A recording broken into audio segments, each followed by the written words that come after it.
Hello and good evening, folks. This is Muhammad Daniel Asif, and you're watching my YouTube channel Daniel Asif Official. It is currently January, and as we are heading towards CSS 2025 examination, so I think it's pretty fitting that I upload a video in which I cover some of the most important and trending essay topics which can be asked in the upcoming exam. तो video को गौर से सुनिएगा और channel को like share subscribe करें and also smash the bell icon so that you stay updated regarding the videos which are constantly being uploaded on my channel.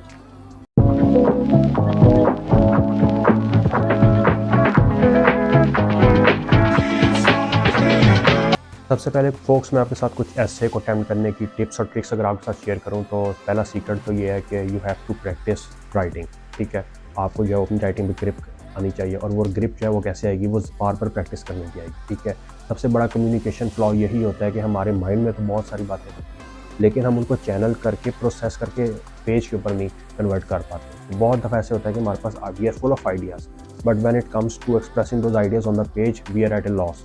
तो इसलिए एक तो आपको अपनी जो है वो राइटिंग स्किल्स को पॉलिश करना बड़ा ज़रूरी है.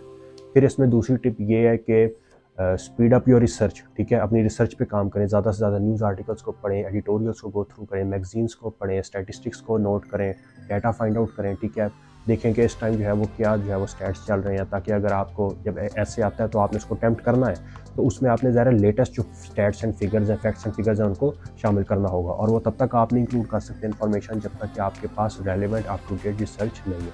अच्छा, इसके बाद थर्ड टिप ये है आपके सामने मैं रखूँ कि आपको क्रिटिकल थिंकिंग की स्किल जो है वो डेवलप करनी पड़ेगी. ठीक है, आपके सामने एक जेनेरिक टॉपिक आता है तो आप किस तरह उस टॉपिक को जो है वो डिफरेंट तरीके से एनालाइज कर सकते हैं, क्या क्या उसके जो पॉइंट्स हैं उनको आप एक्सप्लोर कर सकते हैं और आप किस किस पर्सपेक्टिव से उसको अटेम्प्ट कर सकते हैं.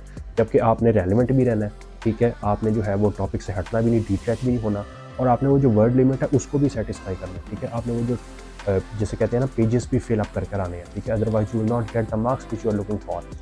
इसके बाद फोर्थ और फाइनल इंपॉर्टेंट टिप ये है कि you have to continuously look for feedback and encouragement. देखें, सिर्फ अपने ऊपर ना रहें कि जी जो मैंने लिख लिया है, जो मैंने प्रिपेयर कर लिया दैट इज़ इट. ठीक है, it is gonna work it. नहीं, अपने पीयर्स को, अपने कोलीग्स को, अपने फ्रेंड्स को, अपने टीचर्स को, अपने मेंटर्स को जो है वो एसेस लिख के अटेम्प्ट करके दिखाएं, उनसे गलतियाँ चेक करवाएं, उनको देखें कि जी पॉइंट आउट करें कि कहाँ पर मैं ग्रामेटिकल मिस्टेक्स कर रहा हूँ, कहाँ पर मैं जो है वो टेंस यूज सही नहीं कर रहा, कहाँ पर जो है मैं स्पेलिंग मिस्टेक्स कर रहा हूँ, कहाँ पर जो है वो मैं पैराग्राफ्स को लेंथी या कट शॉर्ट कर रहा हूँ, कहाँ पे जो है वो इन्फॉर्मेशन मुझे और ज़्यादा इंक्लूड करने की ज़रूरत है, कहाँ पे मुझे कंसाइजनेस से काम लेने की ज़रूरत है, कहाँ पे मुझे वर्बोसिटी की तरफ जाने की ज़रूरत है. तो ये जब तक आप रेगुलर फीडबैक नहीं लेंगे तब तक जो है वो जिसे कहते हैं ना, जितनी ज़्यादा आइज़ जो है वो गो थ्रू होंगी आपके ऐसे से उतना ज़्यादा जो है वो आपको अच्छा फीडबैक मिलेगा और जो है वो यूज़फुल पीसेज ऑफ एडवाइस और टिप्स आपके साथ शेयर करेंगे आपके कोलीग्स, आपके कोवर्कर्स, आपके मेंटर्स, आपके टीचर्स और इससे जो है वो आपकी ऐसे अटेम्प्टिंग जो है वो बहुत अच्छी हो जाएगी when it will come to the final CSS exam.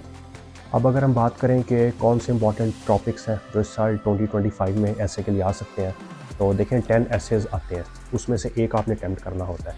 अब ज़रा वो 10 के 10 एक ही तरह के टॉपिक मिलते जुलते तो नहीं होंगे, उसमें उन्होंने डिफरेंट चीज़ें कवर करनी है. ठीक है, कोई एक ऐसे जो है वो गवर्नेंस, पब्लिक एडमिनिस्ट्रेशन से रिलेटेड हो सकता है, कोई एक ऐसे जो है वो टेररिज्म, काउंटर टेररिज्म ये इसके बारे में हो सकता है, किसी एक ऐसे में वो आपसे एजुकेशनल पॉलिसीज़ पूछ सकते हैं, किसी और ऐसे में वो आपसे हेल्थ पॉलिसीज़ पूछ सकते हैं. ठीक है, कोई एक ऐसे जो है वो फेमिनिज्म, जेंडर डायनामिक्स के बारे में हो सकता है. फिर एक और ऐसे में जो है वो आर्टिफिशियल इंटेलिजेंस या जो है वो टेक्नोलॉजी के यूज़ और मिसयूज़ के बारे में बात हो सकती है.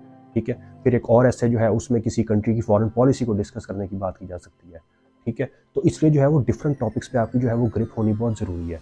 तो यू नेवर नो कौन सा टॉपिक जो है वो आ जाए, तो इसलिए जो है वो एक तो आपको अपनी रिसर्च जो है वो पूरी रखने की ज़रूरत है. ठीक है, जो एसेज है वो ज़्यादा से ज़्यादा उनको लिख कर प्रैक्टिस करें, अटेम्प्ट करें, अपनी जो है वो ग्रिप बनाएं डिफरेंट टॉपिक्स पे. ठीक है, अगर अब वन मैं आपके सामने टॉपिक रखूँ तो फॉर एग्जांपल सबसे पहले हम बात कर लेते हैं एजुकेशन. ठीक है, आपको पाकिस्तान की एजुकेशन पॉलिसी वो पता होनी चाहिए. ठीक है, पाकिस्तान में इस टाइम कौन सा एजुकेशनल प्लान चल रहा है.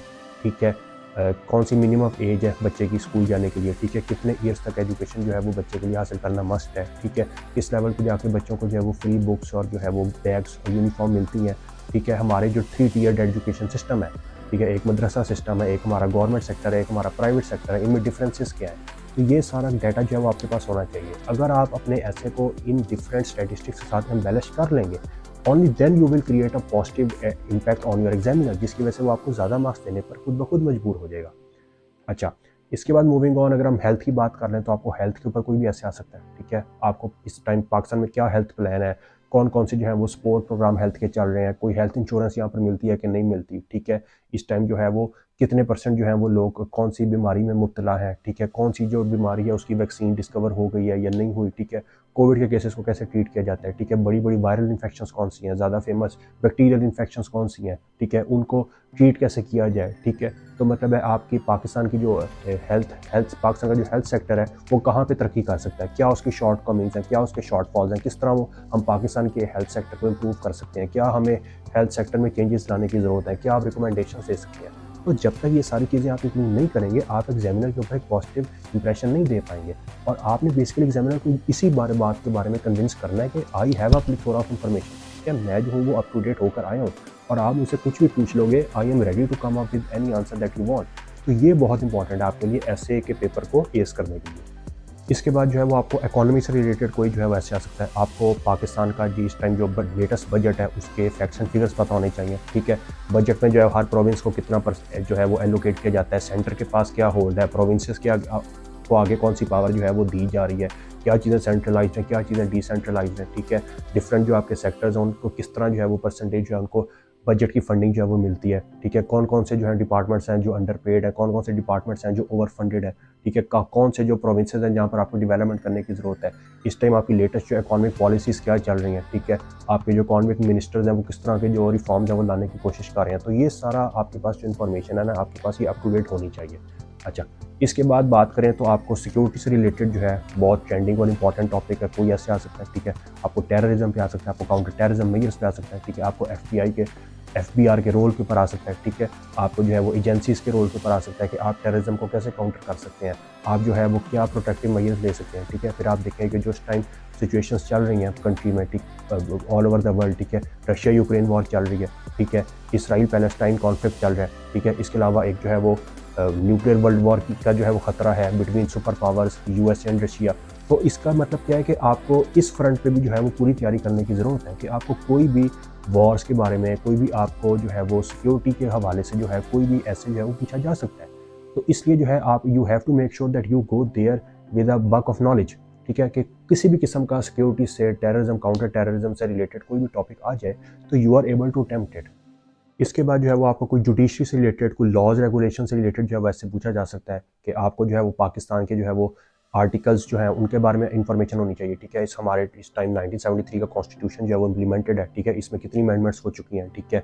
और जो है वो कौन सा लेटेस्ट है जो रिफॉर्म हुआ है या कोई आइन में जो अमेंडमेंट हुई है उस अमेंडमेंट के थ्रू कौन सी जो है वो नई पावर्स आई हैं या क्या जो है वो चेंजेस कॉन्स्टिट्यूशन में की गई हैं, इसके बारे में आपको इन्फॉर्मेशन होनी चाहिए। फिर ना सिर्फ पाकिस्तान बल्कि ऑल ओवर द वर्ल्ड की कोई जो लैंडमार्क जुडिशल केसेज हैं उनके बारे में आपके पास इंफॉर्मेशन होनी चाहिए। For example brown versus board of education एक केस, हिस्टोरिक लैंडमार्क केस आया था यूएसए में, आपको उसके बारे में इंफॉर्मेशन होनी चाहिए, ठीक है। प्लेसी वर्सेस फर्गुसन एक केस आया था, आपके पास उसका हिस्टोरिकल बैकग्राउंड और डाटा जो है वो आपके पास होना चाहिए। तो जो लैंडमार्क केसेज हैं ना सिर्फ पाकिस्तान के बल्कि वर्ल्ड वाइड इंटरनेशनल लेवल पे, ठीक है, आपको उनके बारे में जो है वो अप टू डेट इन्फॉर्मेशन होनी चाहिए। तो only then you will go there and you will sit relaxed knowing that I have all the basis covered. और मुझे कोई भी जो है वो जुडिशरी लॉ से रिलेटेड ऐसे आ जाए तो I will be able to attempt it with full confidence. अच्छा, इसके बाद सोशल इश्यूज़ के ऊपर जो है वो आपको कोई फेस्टिवल्स इवेंट्स के ऊपर जो है वैसे आ सकता है, ठीक है। आपको जो है पॉपुलेशन ग्रोथ जो है वो कितना बड़ा इशू है इसके ऊपर ऐसे आ सकता है। तो उसके लिए क्या ज़रूरी है कि एक तो आप ज़्यादा राइटिंग स्किल्स जो है अपनी साथ पॉलिश करें, ठीक है। लिख के जो है वो प्रैक्टिस करें, अप टू डेट फैक्ट्स और फिगर्स उसको चेक करें। हर साल जो डिफरेंट ऑर्गेनाइजेशन रिपोर्ट्स पब्लिश कर रही हैं आप उनके बारे में अपनी जो है वो नॉलेज अप टू डेट रखें। फिर जो NGOs की रिपोर्ट्स और डाटा रिलीज़ होता है आप उनको पढ़ें, ठीक है। आप जो डिफरेंट राइटर्स हैं जो क्या लिख रहे हैं वो पॉपुलेशन ग्रोथ के बारे में कि जी पॉपुलेशन एक कितना बड़ा इशू है, तो पॉपुलेशन जो राइज है वो किस तरह जो है वो हमारी रिसोर्सेज को डिप्लीट कर रहा है and there will be a survival for the fittest and people will start fighting among themselves. तो ये जो है ये सारी जो इन्फॉर्मेशन है ये आपके पास होनी चाहिए। इसके बाद आपको किसी भी हिस्टोरिकल इवेंट के ऊपर जो ऐसे आ सकता है। फॉर एग्जांपल वर्ल्ड वॉर 1 में क्या हुआ था, आपको एक तरफ कौन सी साइड थी, दूसरी तरफ कौन सी जो कंट्रीज उन्होंने आपस में लाइंस बनाई हुई थी, ठीक है। वर्ल्ड वॉर 2 में क्या हुआ था, ठीक है। स्पेनिश सिविल वॉर के बारे में आपको इन्फॉर्मेशन होनी चाहिए। आपको कोरियन वॉर के बारे में पता होना चाहिए, आपको वियतनाम वॉर के बारे में इन्फॉर्मेशन होनी चाहिए, ठीक है। आपको US इन्वेजन ऑफ अफगानिस्तान और उस वॉर के आफ्टर इफेक्ट्स क्या निकले आपको उसके बारे में पता होना चाहिए, ठीक है। तो आपके पास क्या है जो है ये जो हिस्टोरिकल इवेंट्स हैं, ठीक है। और फिर आपके पास जो है वो पाकिस्तान इंडिया की जो 1940s कश्मीर के इशू जो उसको लेके आपके पास इन्फॉर्मेशन होनी चाहिए, ठीक है। 1965 वॉर के बारे में आपके पास डाटा होना चाहिए। 1971 की वॉर का नॉलेज आपके पास होना चाहिए। सेपरेशन ऑफ बंगाल जो है बांग्लादेश जब जैसे अलहदा कंट्री बनी इसके बारे में आपके पास जो है वो अप टू डेट नॉलेज होनी चाहिए कि what were the factors which led to the separation of west Pakistan. तो इसलिए जो है वो हिस्टोरिकल इवेंट्स पे भी जो है you have to brush up on your knowledge and you have to go there fully prepared. इसके बाद अगर हम बात करें एनवायरमेंटल इश्यूज़ की, तो climate change is one of the biggest trending topic in the world right now. हर साल एनुअल एक कॉप कॉन्फ्रेंस होती है जिसमें ऑल ओवर द वर्ल्ड जो लीडर्स हैं वो असेंबल होते हैं एक जगह पे। तो आपको इस बारे में पता होना चाहिए कि जी हर साल एनवायरनमेंट डे कब मनाया जाता है, और इस साल जो है वो कॉप कॉन्फ्रेंस जो है वो कब होने जा रही है, पिछले साल कहाँ पे मुनक्किद हुई थी, इस साल कहाँ पे मुनक्किद होएगी, ठीक है। अब जो इस साल आने वाली है उसमें एजेंडा क्या है, क्या मीटिंग जो है वो डिस्कस की है, ठीक है। वो जो सस्टेनेबल डेवलपमेंट गोल्स बनाए गए हैं, ठीक है, उन पे कितना का अमल दरामद हो गया, कितनी उनकी इम्प्लीमेंटेशन बाकी रह गई है, ठीक है। Different parts of the world जो हैं, डिफरेंट कंट्रीज़ को क्या कर रही हैं, क्या रोल्स प्ले किए जा रहे हैं, ठीक है। किस तरह जो है वो पोल्यूशन को कम करने की कोशिश की जा रही है, किस तरह जो है वो क्लाइमेट चेंज पर काबू पाने की कोशिश जो है वो की जा रही है। How are we going to tackle the problem of global warming. तो ये सारी जो है डिफरेंट इवेंट्स और स्टैट्स और स्टैटिस्टिक्स, इसके ऊपर जो है वो आपके पास डाटा होना चाहिए। You have to go there fully prepared.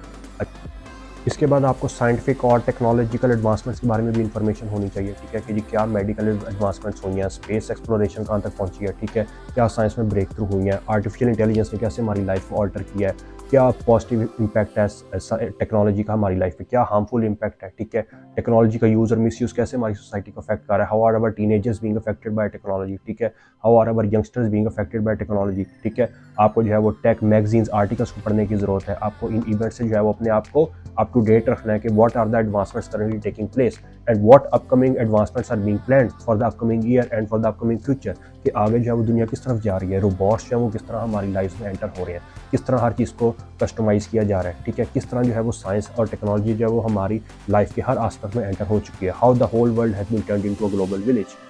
तो ये वो तमाम पॉइंट्स हैं और ये वो तमाम बेसिस हैं जो आपको कवर करके जानी है। और अगर आप इन पॉइंट्स को फॉलो करेंगे, अगर आप ये सारा नॉलेज जो है वो अपने माइंड में रख के जाएंगे, तो I am pretty sure that you will be able to ace your essay paper and there is no room left that why your examiner will deduct your marks, that he और she will be forced to give you marks. Why? Because जैसे ही आपका paper उसके सामने आएगा, जब वो ऐसे पढ़ेगा तो वो समझ जाएगा कि यार ये this guy has a massive workload of talent, ठीक है। ना सिर्फ इसके पास टैलेंट है बल्कि इसने इस टैलेंट को डिलीवर भी किया पेपर में, ठीक है। इसने जो नॉलेज ये लेकर आए थे, क्योंकि तैयारी तो हर कोई करके जाता है सीएसएस की, बट ये है कि जो असल बात यह है कि कौन जो है वो माइंड का नॉलेज जो है उसको प्रैक्टिकली पेज के ऊपर अप्लाई भी कर सकता है, कौन प्रॉपर जिसे कहते हैं ना मटेरियल जो है वो प्रोवाइड करके आ सकता है एग्जामिनर को, ताकि वो उसको मैक्सिमम मार्क्स जो है वो दे सके। तो to all those aspirants out there who are going to emerge and appear in CSS 2025 examination, best of luck. I hope you follow these tips and tricks, and I'm pretty sure if you follow these points, you will definitely going to ace your essay exam. Thanks for watching. Stay blessed. Remember me in your prayers. Allah Hafiz.